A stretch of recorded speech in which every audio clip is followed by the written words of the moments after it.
Ouais, salut les amis, petite vidéo sur un sujet qui me tient à cœur. Je vais vous parler du surréalisme. J'avais déjà fait une vidéo là-dessus. Et à partir de quand commence le surréalisme?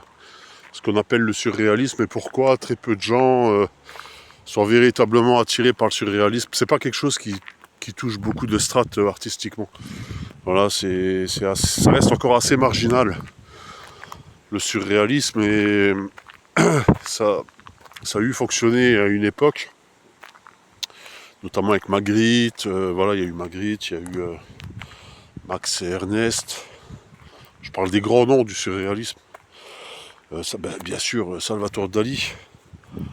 Je sais pas si on peut vraiment mettre Picasso. Il y a eu par moments des petites périodes un peu surréalistes. Ça a été une période, on va dire, le surréalisme, ça a véritablement commencé.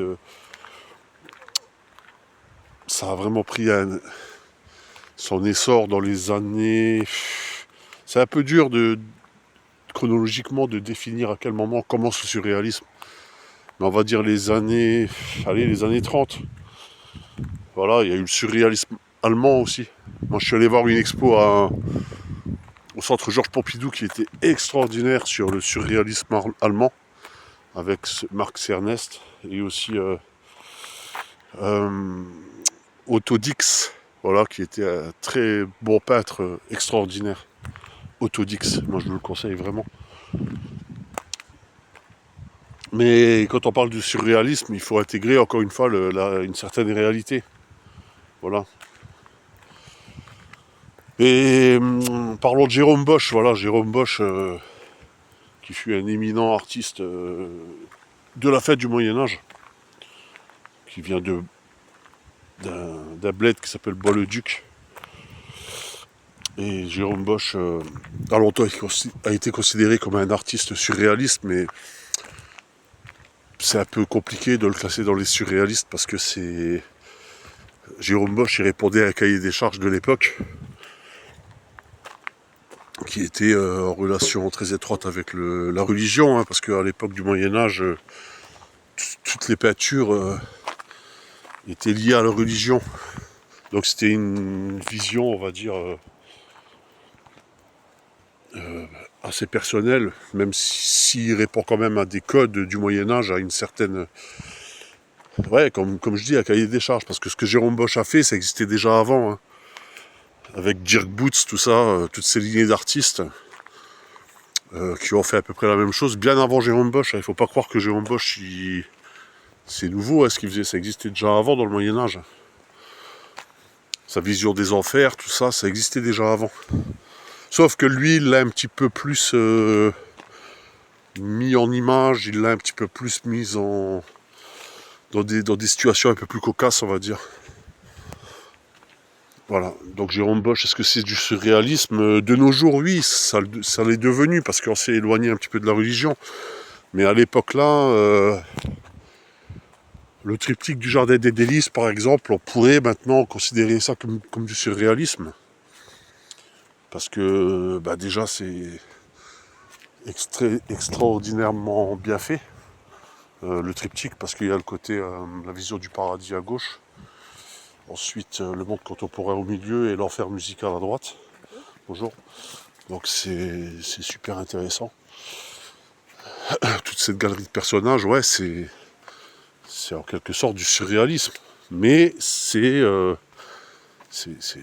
une vision apocalyptique des enfers et onirique de ce qu'est le paradis avec la création. Enfin, quand on ferme le triptyque, d'abord c'est la création du monde. On voit une sphère qui représente la Terre. Et quand on l'ouvre, donc c'était un triptyque en bois, c'était fait en tilleul. Et quand on l'ouvre, il y a les trois panneaux. Et donc qui représentent Adam et Ève dans le jardin des délices. Et au milieu, le monde contemporain dans sa chute. Et puis après, les enfers, quoi. Voilà. Donc pourquoi le surréalisme contemporain, on va dire, ça n'a pas trop bien marché? Parce que beaucoup de gens considèrent la peinture comme un élément décoratif. Donc vont se diriger vers du figuratif. ou des choses comme ça. Ou peut-être voir même de l'impressionnisme. Mais toujours dans une recherche esthétique. Le surréalisme, ça brise un peu les codes. Parce que, comme je disais, on intègre des éléments toujours existants, mais qui font perdre le sens de la réalité. Donc ça perd un petit peu le spectateur, ça dérange un petit peu, donc les gens, à partir de là, comme c'est un petit peu perturbant, ça ne les intéresse pas. Voilà. Alors que ça mériterait vraiment le coup de s'y attarder. Parce que le but du surréalisme, c'est de se perdre justement. C'est de n'y rien comprendre. C'est-à-dire, tu regardes une peinture de Magritte, je sais pas, il a fait pas mal de peintures, elles sont très belles ces peintures en plus. Déjà c'était un gars techniquement qui était top, hein, topissime au niveau de la technique. Et des fois ça peut paraître étrange, tu vois, ce qui peint. Donc ça déroute un petit peu le spectateur, mais c'est fait justement pour se perdre. Parce que quand tu te perds, tu ouvres d'autres possibilités, d'autres chemins.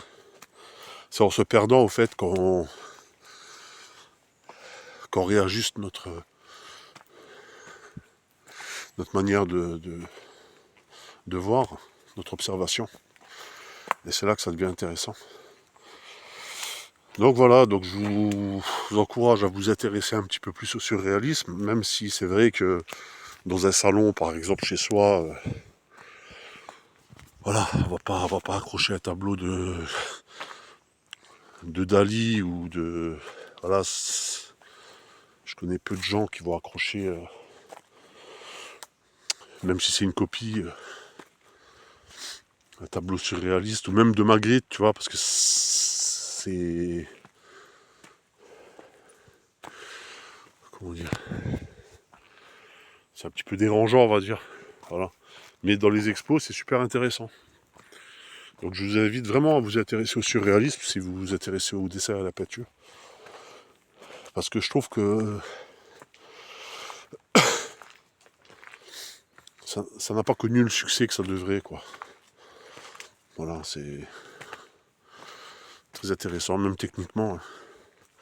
J'avais vu les surréalistes féminins aussi, c'était super intéressant. Avec Konica Zurm et tous des artistes comme ça. Qui ont fait des choses magnifiques.